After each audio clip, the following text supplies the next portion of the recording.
Salut à tous, dans cette vidéo, nous allons voir le fonctionnement de la partie contrat dans la partie administration. Donc, quand j'arrive dans contrat, évidemment, je n'ai aucun contrat créé. Alors, faut pas paniquer, il n'y a pas besoin d'aller chercher quoi que ce soit sur Internet, on a tout ce qu'il faut. Quand je vais ajouter un contrat, donc ça, c'est des vieux contrats qui ne sont pas forcément, on va dire, légaux pour tout ce qui vient faire du B en traditionnel, compte supervisé AAC, c'est-à-dire qui est soumis au contrat unique, mais vous pouvez le distribuer pour d'autres filières. Donc, on va l'appeler contrat test et on va un peu voir ce qu'il y a dedans.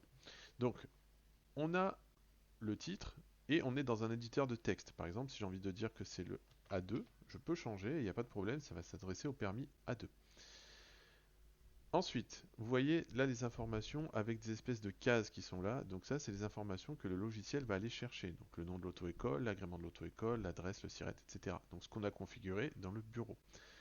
Plus les informations de l'élève, le nom de l'élève, le prénom de l'élève, la date de naissance de l'élève, etc. Donc ça, c'est l'élève qu'on aura sélectionné.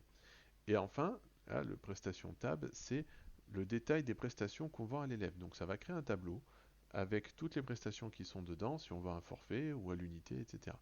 Et tout le reste, c'est des articles qui ne sont pas dynamiques. C'est-à-dire que quand vous aurez votre contrat entre les mains, il faudra l'imprimer pour compléter toutes ces lignes-là, pour l'heure d'évaluation, etc., etc. Donc il n'y a pas beaucoup de variables, mais c'est bien quand même de le savoir.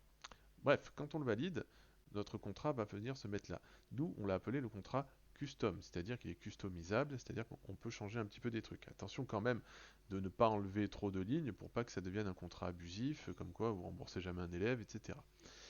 Pour le contrat unique, c'est un peu différent, c'est-à-dire qu'on n'a pas le droit de toucher à ce qu'il y a dedans, et donc quand on ajoute un contrat unique, on va l'appeler contrat unique, on doit relier des prestations à tout ce qui existe comme prestations possiblement vendables aux élèves. Donc, on a des prestations obligatoires qui sont ici et des prestations optionnelles qui sont là. Pour compléter notre contrat, on a besoin obligatoirement de prestations obligatoires. Alors, là, c'est vrai que je vais être un petit peu embêté parce que je n'ai pas créé toutes les prestations qu'il faut. Donc, je vais mettre une éval de départ pour l'éval de départ, la leçon de conduite pour l'heure de conduite. Et là, pour juste compléter le contrat et le créer, on va mettre des prix qui sont un peu bidons, parce qu'évidemment le livret au prix d'une heure de conduite ça fait un peu cher, et je ne vais pas compléter les autres, et on verra tout à l'heure que dans un contrat, quand on le vend à l'élève, il va se compléter automatiquement entre ce que je vends et ce que j'ai vendu à l'élève.